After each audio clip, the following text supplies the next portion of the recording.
दोस्तों नमस्कार। आप सभी प्रिय दर्शकों को मेरा प्यार भरा नमस्कार। मैं हूं आपका अपना ज्योतिष एवं तांत्रिक डॉक्टर रोशनानंद बाबा। तो स्वागत करता हूं आप सभी का इस यूट्यूब चैनल पर।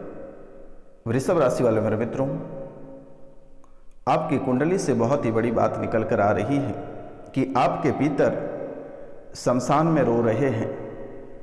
आपके पितर शमशान में रो रहे हैं और आपके पितर लगभग 7 साल से भटक रहे हैं।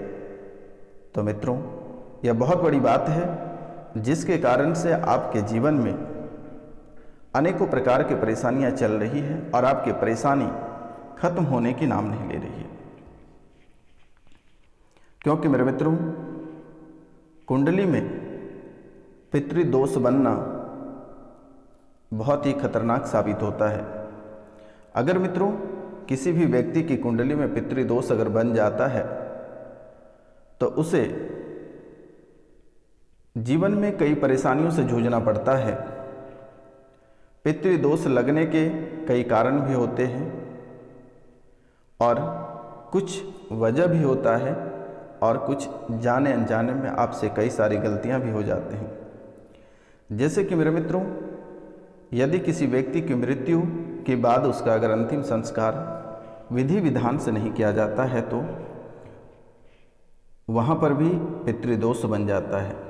या फिर अगर किसी व्यक्ति की असामयिक मृत्यु हो जाती है, उनके उम्र रहते मृत्यु हो जाती है, तो भी पितृदोष बन जाता है। और मित्रों, उस व्यक्ति से जुड़े परिवार को पितृदोष का सामना करना पड़ता है। अगर सड़क दुर्घटना में किसी की मौत हो जाती है या किसी कारणवश उम्र रहते उसकी मृत्यु हो जाती है तो उनके परिवार को पितृदोष का सामना करना पड़ता है। बल्कि मेरे मित्रों, सिर्फ उसके परिवार वालों को ही नहीं, पीढ़ी में, बल्कि पीढ़ी सिर्फ एक पीढ़ी में नहीं बल्कि पीढ़ी दर पीढ़ी यह समस्या चलता रहता है। पीढ़ी दर पीढ़ी यह समस्या चलता रहता है और सभी को परेशान होना पड़ता है। क्योंकि मेरे मित्रों, यह एक ऐसा दोष है कि आपको पता ही नहीं चलेगा कि आखिरकार आपके जीवन में इतनी परेशानियां कहां से और कैसे आ रही है, किन वजह से परेशानी आ रही है, किन वजह से इतने सारे मुसीबतों का सामना आपको एक साथ करना पड़ जाता है। कभी कभी आपके जीवन काल में ऐसा हो जाता है कि आपको लगता है कि आप आत्महत्या कर लोगे, घर छोड़कर चले जाओगे। कभी कभी ऐसा लगता है कि फांसी लगा लोगे। आपका दिमाग इस तरह खराब हो जाता है कि आप सोचने पे मजबूर हो जाते हो और किसी न किसी दिन अचानक सा कोई गलत कदम उठा लेते हो। तो मित्रों, यह बहुत ही खतरनाक चीज़ें हैं और यह दोष आपके कुंडली में बना हुआ है और आज इनके बारे में हम बहुत ही विस्तार से बताएंगे और इन दोषों से आपको छुटकारा कैसे प्राप्त होगा और आपके जीवन काल में कौन कौन सी परेशानियां चल रही हैं और कहाँ कौन सी घटनाएं आपके जीवन काल में घटित हो रही है। तो मित्रों, चलिए हम इसको विस्तार से आपको समझाते हैं। लेकिन इनसे पहले जो इस चैनल पे नए आए हैं, जो इस शुभ मुहूर्त में इस चैनल पर आए हैं, वह इस शुभ मुहूर्त पे एक सब्सक्राइब आप कर ही जाएं। इस चैनल को सब्सक्राइब करना ना भूलें। अगर आप इस सब्सक्राइब को करते हैं तो माता कामाख्या आपके जीवन में इतनी बड़ी चमत्कार डाल देगी कि आप कभी कल्पना नहीं कर सकते हो, सपने में भी नहीं सोच सकते होगी आखिरकार आपके जीवन काल में इतनी बड़ी चमत्कार कैसे हुई और कहाँ से आई। क्योंकि मेरे मित्र, इस कलयुग में आप जितने देवी देवता को पूजोगे उतना ही आपको फल की प्राप्ति होगी और इस कलयुग में आपको सब कुछ हाथों हाथ प्राप्त हो जाएगा। जैसे कर्म करोगे वैसा ही फल की प्राप्ति आपको तुरंत हाथों हाथ मिल जाएगा। तो मित्रों, आप इस चैनल को सब्सक्राइब करना ना भूलें लाइक करना ना भूलें और कमेंट में जय माता कामाख्या लिखना ना भूलें। और मित्रों, आपसे मेरा निवेदन है कि कार्यक्रम को आप पूरा देखें। आप आधा अधूरा देख लेते हैं और उलूल झुलूल बोलते हैं, ऐसा करना बहुत ही गलत है, क्योंकि भगवान देख रहे हैं। इसलिए आपसे निवेदन है कि आप पूरा इस कार्यक्रम को देख लें और यह कार्यक्रम को देखते ही आपके जीवन में फल की प्राप्ति होना प्रारंभ हो जाएगा, जीवन में दौलत की बारिश होना प्रारंभ हो जाएगा। तो चलिए हम बात करते हैं मेरे मित्रों। जैसे कि पितृदोष के जो कारण होते हैं, पितृदोष का कारण सबसे पहला वह नुकसान पहुंचाता है व्यापार को। व्यापार और नौकरी पे उसको बहुत ही अधिक गुस्सा रहता है, क्योंकि मेरे मित्र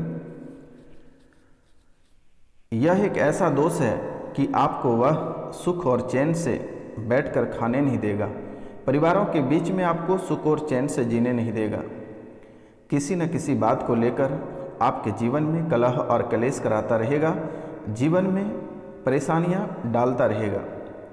आपके जीवन काल से एक परेशानी बाहर निकल नहीं पाएगी, तब तक दूसरी परेशानी आपके घर के बाहर खड़े रहेंगे और प्रतिदिन आपको नई नई उलझनों में डालता रहेगा। जैसे कि मेरे मित्रों, आप प्रतिदिन नए नए उलझनों में पड़ते रहे हैं। मानते हैं हम कि आपके पास रुपया पैसा धन दौलत सब कुछ है, लेकिन रुपया पैसा जैसे ही आता है वैसे ही आपके हाथ से तुरंत निकल लेता है।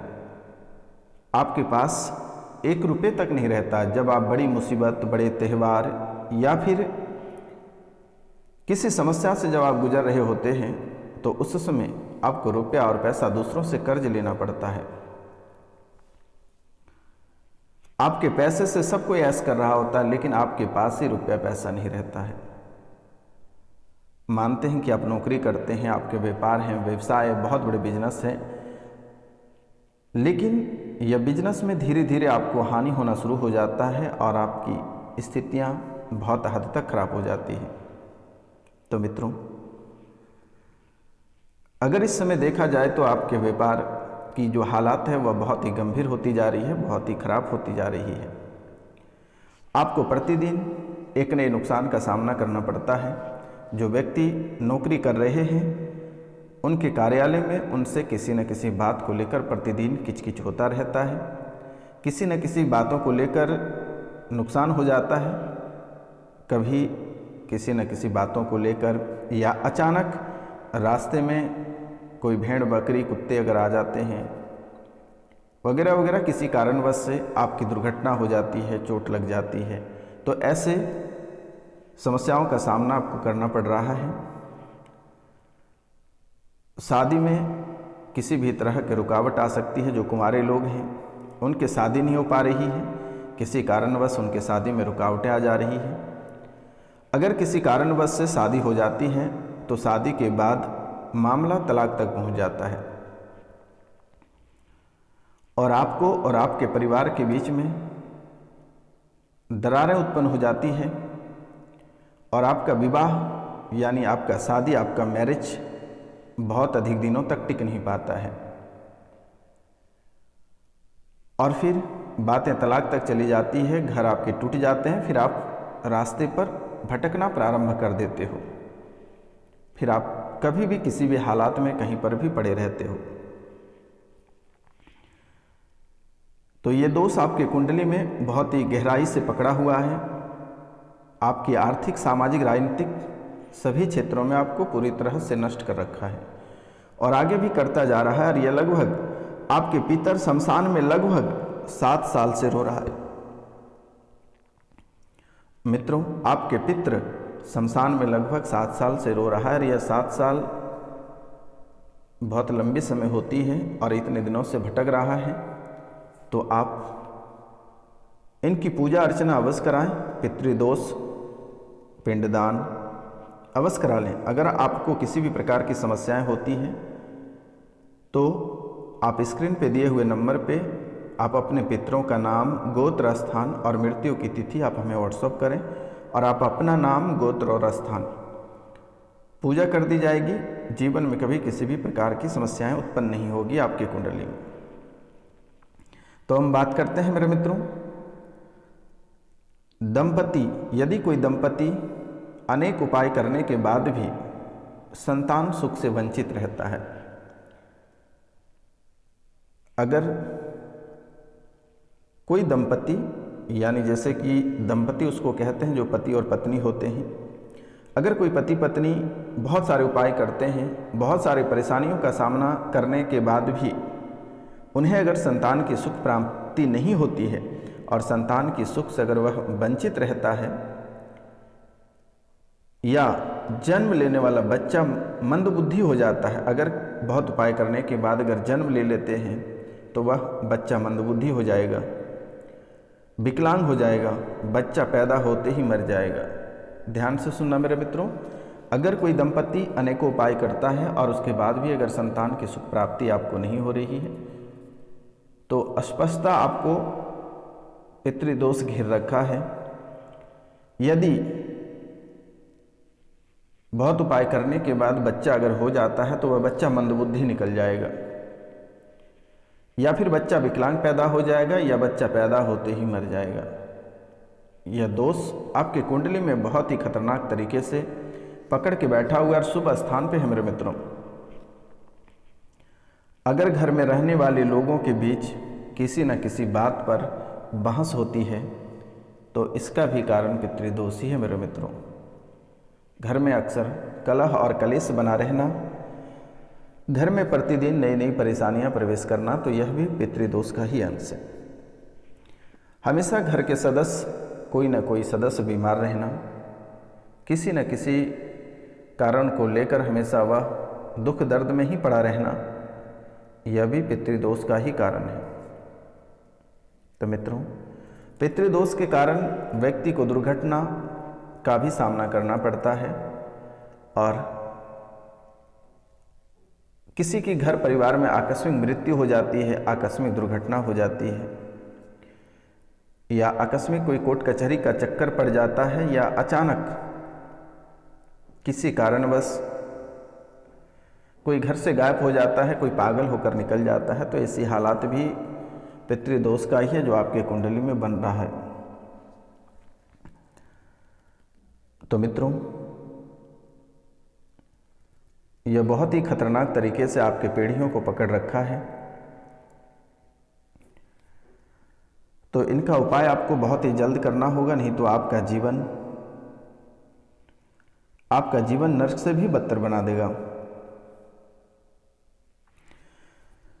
जैसे कि बहुत लोग अहंकार में आकर अपने माता पिता का अपमान करते हैं और अपमान के कारण से उसकी मृत्यु हो जाती है, जिसके कारण से यह सजा उनके पूरे परिवार को भुगतना पड़ता है। और यह आपको पता, जब तक शरीर में जोश रहते हैं, ताकत रहती है, तब तक उन्हें किसी भी बात को लेकर घमंड बना हुआ रहता है, लेकिन जैसे ही शरीर की ताकत कम हो जाते हैं, जब उनके जीवन काल में परेशानियां प्रारंभ हो जाती है, तो उसे पता चलता है कि आखिरकार मैंने अपने माता पिता के साथ इतने बुरे बर्ताव क्यों किए थे। और यह सिर्फ आप ही को परेशान नहीं करेगा, आपके जितने पीढ़ी बढ़ते जाएंगे उन सभी को परेशान करता रहेगा। बहुत लोगों के मन में आक्रोश रहता है कि आखिर उसका पिंडदान क्यों करें, उनका श्राद्ध क्यों करें, जिसके कारण से पितृदोष बहुत भयानक रूप ले लेता है। क्योंकि मेरे मित्र, जीवित अगर आपके घर में कोई सदस्य है, आपके माता पिता हैं, तो आप उसको मार सकते हैं, पीट सकते हैं, शोषण कर सकते हैं। जैसे ही उनकी मृत्यु हो जाती है, आप उनका कुछ नहीं कर सकते हैं। वो आत्मा बन के आपको पूरे जीवन काल तक परेशान करेगा और आपके पीढ़ियों को परेशान करेगा। आपके बच्चे को परेशान करेंगे, आपके बच्चियों को परेशान करेंगे। अगर आपके बच्चे देश विदेश पढ़ने जा रहे हैं तो वहाँ भी उनको पढ़ने में मन नहीं लगेगा और नई नई परेशानियों में वह पढ़ता रहेगा। अपनी बेटियों का अगर विवाह कहीं किसी स्थान पे करते हैं तो वहाँ भी वह परेशान रहेगी। ससुराल वाले उनको शोषण करेंगे, अनेकों प्रकार की बीमारी से ग्रसित रहेंगे, कई तरह के समस्याओं का सामना उनको करना पड़ेगा। तो मित्रों, जैसे कि आप लोग जाने अनजाने में पीपल का वृक्ष, नीम का वृक्ष, बरगद का पेड़ काट देते हैं, तो मित्रों, पीपल के वृक्ष, नीम का वृक्ष और बरगद का वृक्ष अगर जाने अनजाने में काट देते हैं तो इससे भी पितृदोष बन जाता है। तो मित्रों, ये पीपल के वृक्ष, नीम के वृक्ष और बरगद का वृक्ष आपको भूलकर भी नहीं काटना है। अगर आप यह कार्य करते हैं और इन वृक्षों को काटते हैं तो आप जीवन भर परेशान रहोगे और अनेकों प्रकार के समस्याओं से आप घिरते रहोगे और प्रतिदिन नई नई समस्याओं का सामना करना पड़ेगा, क्योंकि पीपल के वृक्ष में शनि का वास होता है। मरे हुए व्यक्ति जो होते हैं उनके आत्मा का वास होता है पीपल के वृक्ष में, भूत प्रेत का वास होता है। नीम के वृक्ष में देवी देवता का वास होता है। बरगद के वृक्ष में भूत प्रेत, देवी देवता सभी लोग रहते हैं। तो इसलिए इन वृक्षों को नहीं काटना चाहिए। अगर इन वृक्षों को काटते हैं तो इनसे भी पितृदोष बन जाएगा। तो मित्र, इस समय पितृदोष के जो उपाय हैं, आप अपने पितरों का तर्पण कराएं, श्राद्ध करें, ब्राह्मणों को भोजन कराएं, दान करें। साथ ही प्रत्येक वर्ष एकादशी, चतुर्दशी, अमावस्या व पितरों को जल तर्पण करें और त्रिपंडी श्राद्ध अवश्य करें। पितरों की आत्मा की शांति के लिए प्रतिदिन दोपहर के समय पीपल के वृक्ष की पूजा करें। पितरों को प्रसन्न करने के लिए पीपल के जल में, पीपल के पेड़ में जो है जल दें और जल में काले तिल, दूध, अक्षत्र और पुष्प मिलाकर पीपल के जड़ में अर्पित करें, ताकि आपके पितृदोष जो बना हुआ है वह शांत होगा। एक बार पितृदोष की पूजन करा लें, पितृपूजन करा लें, पिंडदान करा लें, घर में जो कलह और कलेश से जो परेशानी है वह शांत हो जाएगा। जब पितृपक्ष पड़ता है तो पितृपक्ष के दौरान रोज शाम को घर की दक्षिण दिशा में तिल का दीपक जलाएं। ऐसा आप रोजाना भी कर सकते हैं। किसी जरूरतमंद व्यक्ति को भोजन कराएं, दान दें। किसी गरीब कन्या की शादी में मदद करने से पितर प्रसन्न होते हैं और ऐसा करने से पितृदोष शांत होने लगता है। घर की दक्षिण दिशा में पूर्वजों की तस्वीरें लगाएं। प्रतिदिन उनसे अपनी गलतियों के लिए क्षमा मांगें। कहा जाता है कि इससे पितृदोष का प्रभाव बहुत ही कम हो जाता है।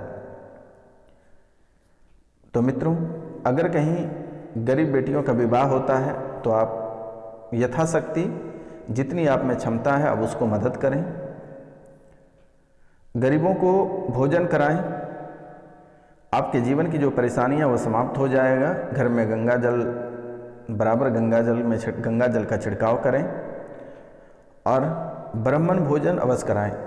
अगर आपको ब्राह्मण जो है वो आपके घर में भोजन नहीं करना चाहता या किसी भी कारणवश से, तो आपको घबराने की आवश्यकता नहीं है। मैं भी एक ब्राह्मण हूँ, आप हमें भी दे सकते हैं। तो मित्रों, और अपने पितरों का पिंडदान कराने के लिए या पूजन कराने के लिए आप पितरों के नाम, गोत्र, स्थान और मृत्यु की तिथि हमारे व्हाट्सएप पर आप मैसेज करें और आप अपना नाम, गोत्र और स्थान, आपको घबराने की आवश्यकता नहीं है। पूजा करने के बाद प्रसाद सीधे आपके घर भिजवा दिया जाएगा स्पीड पोस्ट के माध्यम से। आपको कहीं जाने की आवश्यकता नहीं है, परेशान होने की आवश्यकता नहीं है, क्योंकि यह दोष आपके कुंडली में बहुत ही बुरे तरीके से आपको ग्रसित कर रहा है, आपको हर क्षेत्र में प्रभावित कर रहा है। तो मित्रों, इसे आप अवश्य करा लें। तो आज का कार्यक्रम ही तक है। आप सभी को नमस्कार, प्रणाम, राधे राधे। हमसे कोई गलती हुआ होगा तो क्षमा करना। जय हिंद, जय भारत।